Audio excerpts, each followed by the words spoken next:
So, before I get into this, a word of warning to everyone. I'm going to point out a few things, make some assessments, try and correlate some data, and ask a hell of a lot of questions, because frankly, I don't see many others doing what I'm doing here, and that's not a boast to say, hey, look at me. It's more a condemnation of the mainstream consensus, which is to construct a narrative around some data and then plaster it with some assholes with a PhD next to their name to convey to the reader that the work they are perusing somehow has credibility because of it, which is complete load of bollocks for the reasons I will get into. So with that in mind, let's crack on, shall we? How badly unvaccinated Republicans are misinformed in one stat. 10Quid says I can show how the Democrats are likely misinformed about damn near everything else. For months now, it has been evident that the problem with coronavirus vaccine hesitancy is twofold. Twofold. How about you fold your two arse cheeks together and stop pushing out bullshit? How about that? Not only do the unvaccinated question the safety of the vaccines, because how dare those who don't trust the FDA, just like Joe Biden, somehow feel iffy about not getting a vaccine from a company that is the second biggest lobbying donor to the US government that quote-unquote helps them overcome a deadly virus that over 98% of the country has recovered from. And like I said before, it's probably even higher because that number only takes into account those that have been tested. But about as importantly, they often doubt the vaccine's effectiveness in very inaccurate ways. And are they going to explain those ineffective ways? I think not. It's one thing to be convinced to take a vaccine if you worry about side effects. It's quite another if you don't think there's any benefit. How much benefit do you think there is in the over 98% recovery chance from a population of over 330 million people? Anyone care to take a guess? No, of course not.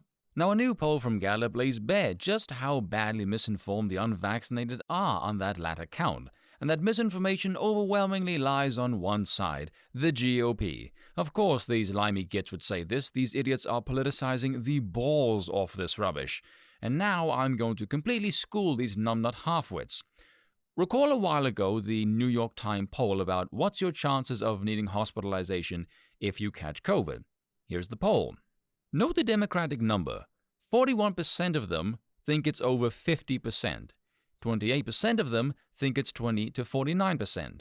So more than 70% of Democrats surveyed are overestimating the danger by at least 4 times, and that's a damn generous conservative estimate at best. It's obviously much, much higher. Now, do you think these are likely vaccinated people?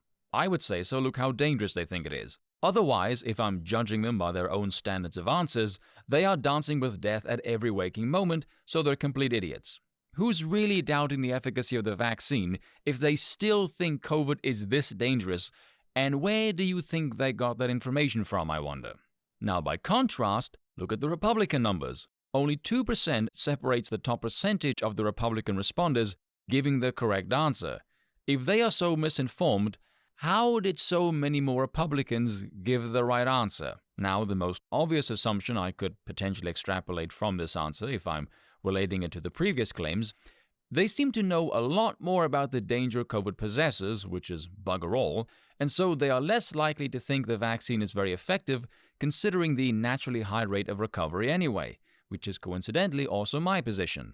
Not to mention, where are those Republicans getting their information from that makes them get it significantly more right than anyone else, I wonder? Gallup asked people 2 questions. First, what percentage of unvaccinated people have been hospitalized due to the coronavirus? And second, what percentage of fully vaccinated people have been hospitalized due to the coronavirus? Woo! What a doozy of a question. Holy zombie Moses, where do I even start picking this apart? So many variables. So, does this include all of those that are in hospital for any reason who just happen to test positive for COVID while they are there? Because if you are taking this into account, that's also going to inflate your numbers and has the potential to give you wildly inaccurate data. Secondly, considering there is the pandemic of the unvaccinated narrative floating around, the near 100% of COVID patients being admitted are unvaccinated, which is obviously a lie, the chances of you getting solidly reliable data on those admitted with the vaccine is not exactly very high. Glaring numbers is going to give the likes of Pfizer, J&J, and Moderna really, really bad PR, so I think I will reserve my skepticism for those numbers. Not to mention the amount of nurses and doctors who have been working throughout this pandemic who do not want to take the vaccine after everything they have seen.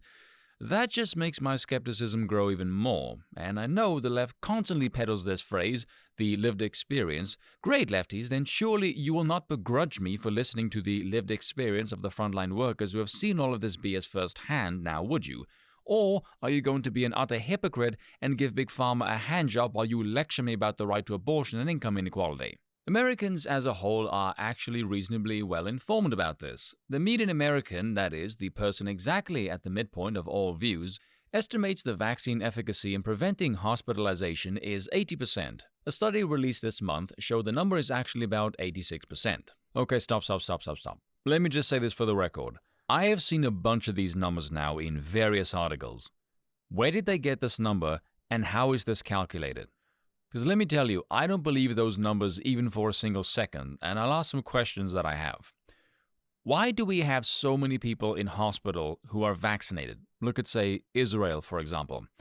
How do we know if someone is vaccinated and they caught COVID and they don't go to the hospital, it's because they were vaccinated and not because they were highly unlikely to go to the hospital in the first place because they were healthy and or young? How do they show up in data? How do you know if someone who isn't vaccinated goes to the hospital because of COVID, they wouldn't have ended up there anyway even if they were vaccinated? How do you know the vaccine would be effective and they wouldn't just be along all the other ones who are also vaccinated still in hospital? Do you see how we don't have any of these answers because they are all predicated on individual variables? And I will bet you, if I put money on the table, many of these would be just as skeptical as I am. I'll give you an example. Say we've got two blokes. One is 50. He is jacked. He is in great shape, works out regularly, eats well. Like Joe Rogan, for example. The other one is 40 years old. He is 10 years younger. He's a smoker and a fat bastard. Below the chin, he is rivaling the weight of a walrus. The fit 50-year-old isn't vaccinated. The fat bastard smoker, he is vaccinated. You win 10 grand if you guess who goes to the hospital. Who do you think would ultimately end up in the hospital? Is the 50-year-old's chances of going to the hospital greatly diminished by him being in good shape and active? Yes. The fat bastard who will likely end up in hospital, how much weight do you think he would have to lose to not end up in hospital because of COVID? And how much weight do you think he would have to lose to give the impression it was the vaccine that saved him and not just because he was healthier as a person overall? Again, individual variables. Same goes for the line of, you are 25 times more likely to require hospitalization if you aren't vaccinated. Yeah, based on what? Nonsense. The dilemma from there is figuring out how that happens and what can be done about it. How is a class of people so badly misinformed, you gotta be kidding me, about the efficacy of vaccines? Gallup surmises that it's about the news they are consuming. No shit, Sherlock, did you people need Mama Google to tell you that? Bloody hell. Given previous studies on the effects of the media and information during COVID, one possible reason is that Democrats are more consistently exposed to information that favorably portrays vaccine efficacy, Jonathan Rothwell and Dan Witter-Wright. Another way to say that would be that they are more consistently exposed to information that actually portrays vaccine efficacy accurately, aka they can parrot mainstream talking points like unthinking sheep.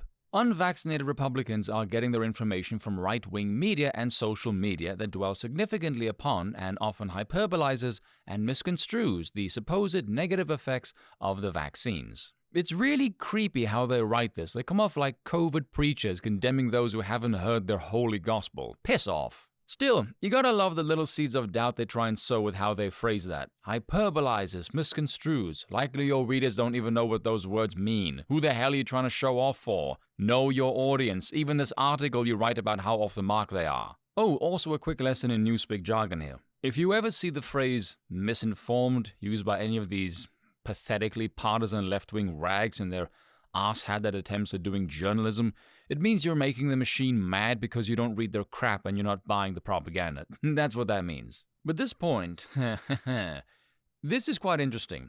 There's something to note in this whole article, so here is a hypothesis or two I will put forward. Isn't it funny how Republicans are so misinformed about the vaccine efficacy, but they know a hell of a lot more than the Democrats about the dangers of COVID, again, which is bugger all, It's almost like this would correlate very well with their decisions not to bother getting vaccinated, as well as not caring about its effectiveness. Conversely, the Democrats are scared shitless over COVID. Hell, I can even quote this article. For example, Democrats tend to oversell the danger to unvaccinated people, wrongly believing at least half require hospital care. So, how exactly are the Democrats so grossly misinformed, actually misinformed, about the danger of COVID, grossly overestimating it, but they can somehow parrot mainstream talking points about the vaccine rather well? It's almost like this would correlate very well with their obsession with the necessity for vaccines when the shiny idiot box they carry in their pocket, or the one mounted on their living room wall, tells them that without it, they're all going to flood the hospitals and kill everyone. Isn't that just a delightful coincidence? Or maybe it's me. Maybe I'm just too cynical. Maybe everyone else is right and I'm wrong. Yeah, right, as if my ego is ever going to even fathom such a preposterous suggestion. Get real. And that's all for today. Until next time.